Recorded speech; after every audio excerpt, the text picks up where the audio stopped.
Barbara's harsh words. About my attendance at her graduation, likening my presence to a potential embarrassment, left me reeling. She feared that my being there would turn me into the subject of ridicule. Her blunt message conveyed not just a request to stay away, but also a painful reminder of the gap between us.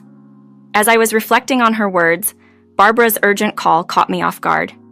Her voice, filled with haste and anxiety, demanded my immediate return home, indicating some distress. This call was a stark contrast to the note she had left, showing a different side of her that seemed to panic easily. My name is Nancy, a 41-year-old who balances a part-time job at a real estate agency with raising my stepdaughter, Barbara, and managing household tasks. My marriage to Samuel, Barbara's father, 10 years ago, marked a significant change in my life. Samuel was a widower, something I learned shortly before our wedding. Despite the shock, my decision to marry him was driven by a desire to provide Barbara with a stable and caring environment. Our meeting at a construction company where I worked and Samuel was a client had led to a relationship built on mutual respect and affection. Over the years, I've dedicated myself to being a supportive part of Barbara's life, with the hope of guiding her into adulthood as a well-rounded individual. This journey, however, has not been without its challenges. Barbara's transition from a shy child to a teenager who openly expresses disdain towards me, often referring to me as old lady, has been particularly difficult. Despite her harsh treatment and critical remarks, I've continued to perform my duties with levée and patience, hoping for a change in her attitude. The day Barbara criticized me for improperly handling her laundry was a typical example of the tension between us. Her sharp words, "You're so useless," cut deep. Yet I remained silent, choosing not to defend my actions or confront her rudeness. This incident, like many others, reflected the complexity of our relationship, a mix of caregiving and conflict, with my efforts to connect, often met with rejection. In this context, Barbara's blunt request for me not to attend her graduation felt like a culmination of years of strained relations. It wasn't just the fear of embarrassment that her words conveyed. It was a deeper reflection of how she saw our relationship. Despite the challenges, my commitment to her well-being remained unchanged, driven by the initial promise I made to myself and Samuel, to be a positive influence in Barbara's life, regardless of the personal sacrifices it entailed. As time passed, the dynamic within our household shifted dramatically. Samuel, once known for his ever-present smile and cheerful demeanor, especially during his sales pitches, began to exhibit a change. His smiles became rare at home, and his mood turned noticeably more somber. He started addressing me impersonally, a shift that seemed to set a precedent for Barbara. Witnessing this change in both of them, I couldn't help but wonder if I was somehow falling short in my role within the family. This thought spurred me into action. I became even more diligent with my household responsibilities and took extra care in overseeing Barbara's upbringing, hoping she would mature into a respectful individual. Despite my efforts, Barbara's attitude toward me only deteriorated, with her calling me old lady, becoming an everyday occurrence. The appreciation I once hoped for from her vanished entirely. Interestingly, Barbara's behavior was drastically different outside the confines of our home. At school events during her elementary years, she acted completely normal, not showing any signs of rudeness. Samuel, too, would engage with her normally, even managing to smile on occasion. This stark contrast made it clear that their unpleasant behavior was reserved exclusively for me, deepening the hurt I felt. Samuel's transformation was equally perplexing. The man who used to share household chores and advocate against the idea that a stay-at-home spouse should bear all domestic responsibilities now seemed to have forgotten those principles. The balance we once shared in managing household tasks shifted entirely onto my shoulders. Samuel's criticisms became a regular part of my life. He blamed me for not keeping the house in perfect order, despite the increased workload. His remarks, ranging from the accumulation of dust on the stairs to the shortage of toilet paper, were delivered with a contempt that was hard to bear. The shift was stark from the early days of our marriage when housework was a shared duty. Now, any attempt to discuss this imbalance or express my feelings was met with dismissal or seen as a reflection of my inadequacies. Samuel's constant belittlement over my housekeeping skills left me feeling devalued and hopeless. His comments, implying my inability to learn or improve, weighed heavily on me. Each apology I offered was met with further disdain. and his exaggerated sighs of frustration only served to emphasize his dissatisfaction with me. As Barbara approached her 19th birthday, I found myself increasingly detached from both her and Samuel. My attempts to engage in conversations about her future plans or express interest in her life were met with silence or avoidance. Despite this, I couldn't suppress my curiosity about her aspirations post-graduation. By chance, I overheard a conversation between Barbara and Samuel, discussing her college prospects on a recommendation. This snippet of information, though acquired unintentionally, was a rare glimpse into her life outside our strained interactions. This growing divide within our household painted a somber picture of my reality. The dream of a harmonious family life seemed more like a distant fantasy, leaving me to navigate a lonely and challenging path forward. Hearing Barbara's voice filled with gratitude towards her father was a stark contrast to how she ever spoke to me. "I got a scholarship thanks to you, Dad." "Thank you," she exclaimed, her happiness evident. The words that followed cut deep. "All the chores we piled on that clueless housekeeper really paid off," they joked, unmistakably referring to me as the housekeeper. Their laughter, mocking and light, echoed as I retreated to the bathroom, the only place I could find solitude. There, I broke down, overwhelmed by the realization of how Samuel and Barbara truly viewed me. For a decade, I had poured my heart into this family, enduring the pain and isolation, hoping to be a good mother to Barbara and a supportive wife to Samuel. Despite the endless cycle of chores and the emotional toll it took on me, I pushed through, motivated by the fear of becoming irrelevant to them. My efforts to keep the household running smoothly were driven by a desire to be needed, even as it became increasingly clear that my presence was taken for granted. The revelation of Barbara's graduation, which I learned about through a neighbor, added to the feeling of exclusion. The fact that I was kept in the dark about such an important event underscored my isolation within my own home. Restricted from using modern communication tools and left out of school communications, I was alienated from the community and even from the milestones in Barbara's life. When Barbara returned home to find me in distress and accused me of bringing gloom to the house, it sparked a rare moment of confrontation from me. Her response, indifferent to my feelings and expressly forbidding me from attending her graduation, was a clear message. I was not considered part of the family, but rather an embarrassment. That evening, seeing Samuel prepare for the graduation without having informed me further, cemented my place as an outsider. His pitying look, mixed with a smirk, was a painful reminder of my predicament. I had harbored a faint hope that perhaps for this significant occasion, things might be different, that there might be a place for forgiveness and inclusion. Yet, Barbara's words and Samuel's actions made it painfully clear that I was nothing more than a nuisance in their eyes, dispelling any illusions I had about my role in this family. This realization forced me to confront the harsh truth of my situation. Despite my sacrifices and the love I had given, I was not seen as a family member, but merely as an accessory to their lives, easily dismissed and overlooked. The dream of being part of a happy, united family seemed more distant than ever, leaving me to grapple with the question of my worth and place within the home I had tried so hard to nurture. In that moment of clarity, I acknowledged a truth I had long ignored. My heart had reached its breaking point long before. The following day, as Samuel and Barbara set off to celebrate her high school graduation without me, Samuel's casual mention that they would dine out, explicitly excluding me, became the catalyst for a decision I had been contemplating.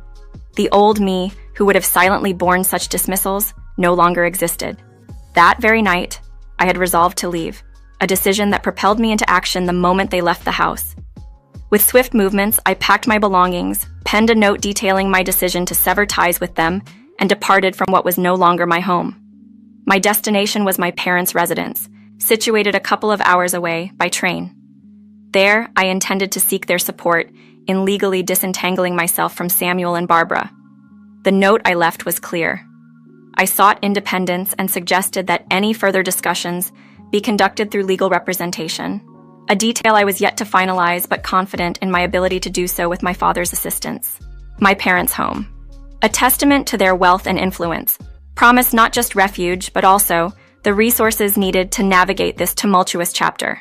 My father, a respected figure with vast real estate holdings, had the means and connections to assist me, including access to competent legal counsel. As I confided in him, The emotional release was overwhelming, yet his response was one of understanding and support rather than the criticism I had feared. The resolution was swift. Plans were set in motion to reclaim and demolish the house Samuel and Barbara lived in, a property that, unbeknownst to Samuel, remained in my father's ownership, a gift whose strings were now being pulled. My father's actions were decisive, a reflection of his support, and a testament to the gravity of my situation. During that 2 weeks, as legal consultations began and the reality of my decision sunk in, the support of my family was unwavering. Sharing my story with my mother, we found solace in our shared tears and determination.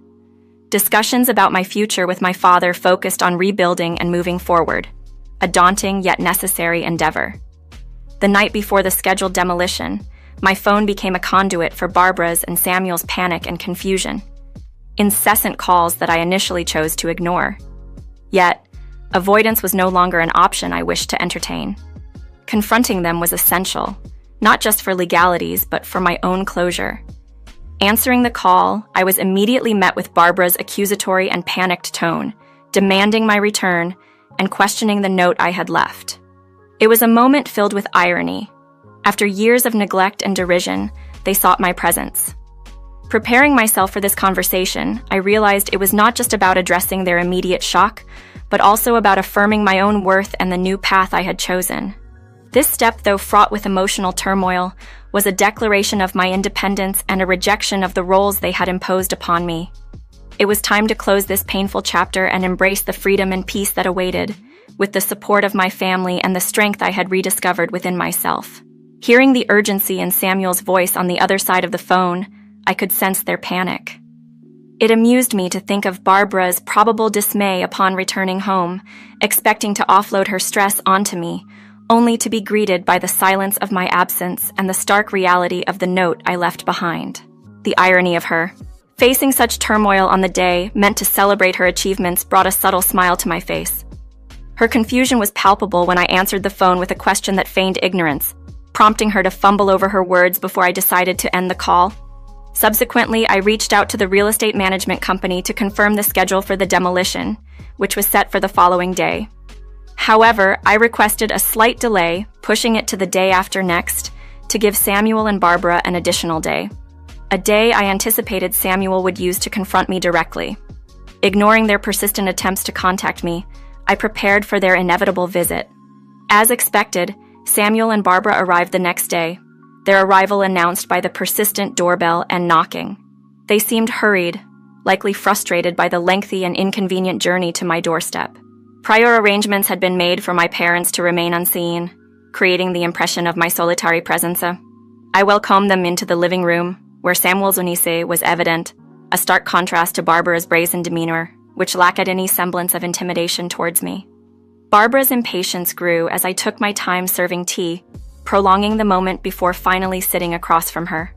Her attempt to dominate the conversation was clear as she demanded explanations, referring to my previous act of ignorance on the phone as a poor performance. Her discomfort became more visible under my steady gaze, leading her to label me dismissively in an effort to regain control of the situation. Despite the harshness of her words, I noted the insecurity behind her facade.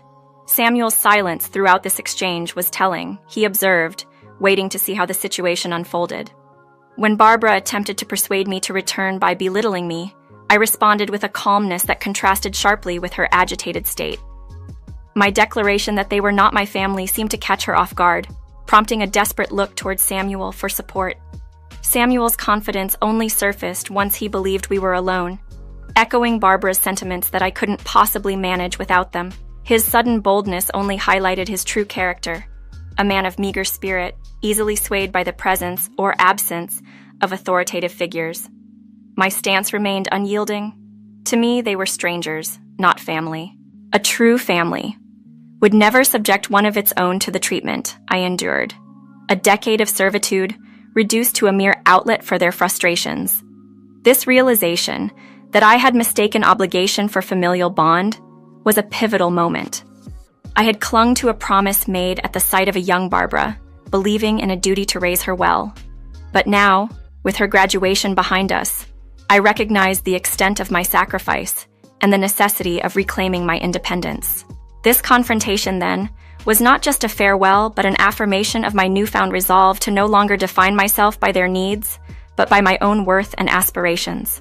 I had always envisioned that Barbara's transition from high school to her next chapter might serve as a turning point for us. There was a sliver of hope within me that Samuel and Barbara's attitudes might transform for the better by the time of her graduation, that they might finally see and treat me as part of their family. Should that change have occurred, I was prepared to continue our journey together. However, their actions only solidified my resolve to step away, a decision cemented on the eve of Barbara's graduation ceremony. Now facing them, I adopted the stance that they were no longer my kin, thereby extinguishing any remaining familial bonds. In a desperate shift of tactics, Barbara abandoned her usual dismissive term for me and resorted to calling me Mom, a ploy to evoke a sense of familial obligation. Her plea for me to reconsider, paired with Samuel's silent observation, was a stark departure from her earlier defiance. Yet, despite her attempts to appeal to a shared history, my decision remained firm. I was unmoved by her tears and pleas, especially when it became evident that her primary concern was the loss of the house, a material possession, over our relationship.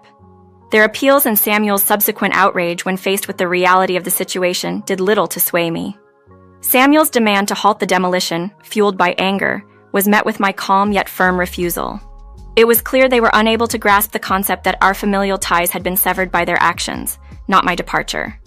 Samuel's frustration peaked with a physical display of anger, but even this did not elicit the response he hoped for. My patience had been worn thin by years of neglect and mistreatment, and no number of last-minute apologies could mend what had been broken. The realization that I had endured a decade of being marginalized, mocked, and used was a bitter pill to swallow. The loneliness and pain of being an outsider in what was supposed to be my own family were emotions they could never comprehend. Their shock at my resolve, mirrored by my own self-mocking smile, highlighted the chasm between our perceptions. Samuel's apology, though seemingly sincere, came too late to make any difference. The foundation of trust and respect I had longed for had crumbled beyond repair. Barbara's echoed apologies, pleading for forgiveness and a return to a family that never truly was, fell on deaf ears. This encounter wasn't just a farewell, but a declaration of independence from a relationship that had been one-sided and destructive. My past with Samuel and Barbara was marred by neglect and exploitation, and their last-ditch efforts to claim. Familial bonds were nothing more than attempts to salvage their own comfort at my expense. The realization that I had allowed myself to be treated this way for so long was both liberating and nauseating. As I stood my ground, rejecting their apologies and pleas, I closed the door on any possibility of reconciliation. My identity and well-being were no longer tied to their approval or presence. Moving forward, I was determined to embrace a future defined by self-respect and freedom from the chains of a toxic past. Samuel and Barbara's attempts to acknowledge their guilt, while necessary for their own conscience, would not dictate my path forward. In declaring myself a stranger to them, I also liberated myself from the burden of their expectations and mistreatment, ready to embark on a new journey of self-discovery and healing. The moment they attempted to manipulate me with familial ties, after a decade of indifference, was almost laughable. The idea that I would simply return to them, that we could be a family again after such a prolonged period of neglect, was unfathomable. My emotions, long suppressed in an effort to maintain peace, now surged to the surface, fueling a tirade of truths I had never dared to voice. The words that escaped me were raw, unfiltered expressions of my long-held grievances. I declared unequivocally that there was no trust left, no possibility of us ever resembling a family again. In a decisive move, I placed the divorce papers before Samuel, my signature already marking my commitment to this course of action. I demanded. He signed them there and then to finalize the separation that was long overdue. Samuel's reaction, a mixture of denial and a patronizing smile, only served to affirm my decision. His attempt to sway me with a smile, a tactic that once might have worked, now revealed the depth of his superficiality. Rising from my seat, I called for my parents, who emerged to confront the scene with a gravitas that immediately altered the atmosphere. Samuel's attempt to shift the blame onto me, to paint my actions as a misdeed, was ludicrous. My father's sharp rebuke cut through the room, dismissing Samuel's narrative and exposing the truth of his character. As my father turned his scrutiny towards Barbara, revealing her misconduct at school alongside Samuel's financial deceit. Within his company, the room tensed further. These revelations, uncovered through my initiative to bolster my divorce case, laid bare the extent of their transgressions. Their reactions, devoid of any genuine remorse, underscored their true natures, self-serving and unrepentant. My mother's intervention brought the confrontation to its culmination. Her directive was clear: sign the divorce papers and vacate our lives. Samuel's response, a blend of tears and incoherent mutterings, was a pitiful sight, yet it elicited no sympathy from me. After years of enduring their caloseness, witnessing their final unraveling in the face of incontrovertible truth was a stark reminder of the distance between us. This encounter wasn't just about ending a marriage or severing ties. It was a declaration of my emancipation from a life of being marginalized and exploited. The path forward would be one of rebuilding, away from the shadows cast by Samuel and Barbara's deceit. As they faced the consequences of their actions, I stepped into a future unburdened by their presence, ready to rediscover my sense of self and purpose beyond the confines of their manipulation. Reluctantly but ultimately without a choice under my father's firm gaze, Samuel signed the divorce papers. I couldn't help but notice the time. It was nearing 8:00 p.m., and the last train was scheduled to depart at 8:45 p.m.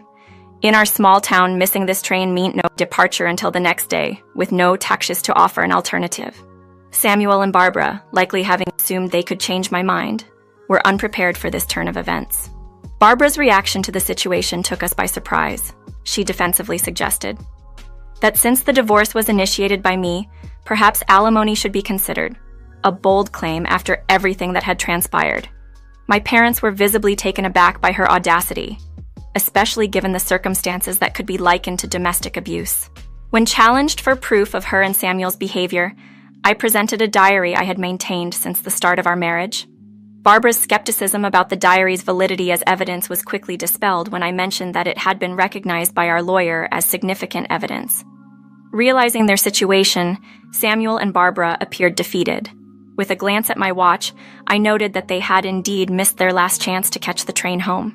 My mother couldn't hide her satisfaction, pointing out the lack of transportation options and nearby accommodations. We then insisted they leave our home immediately. From the balcony, I watched Samuel and Barbara hasten towards the station, a futile effort given the train's schedule. This departure marked a pivotal moment of liberation for me, despite some unresolved matters that lingered. In a twist of fate, Samuel and Barbara found themselves without shelter for the night, eventually securing a hotel room after a lengthy walk. The next day, they returned to find the demolition in progress, managing to retrieve only their personal clothing. Unknown to them, I had arranged for the storage of the furniture, appliances, and my belongings. The divorce proceedings concluded swiftly, with the alimony claim settled. Samuel, faced with legal pressure and his company's knowledge of his embezzlement, complied with the financial settlement. Both Samuel's professional downfall and Barbara's academic and social fallout were confirmed by the detective agency.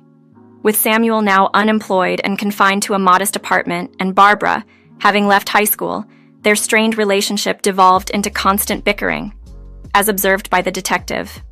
Meanwhile, I embraced a new beginning, leaving my job at the real estate agency to join my father's business in resort property management. This transition to a life surrounded by nature, along with the companionship of my new dog, has brought me a sense of peace and fulfillment. For now, this dog represents my family, and together, we look forward to a serene existence, leaving the turmoil of the past behind.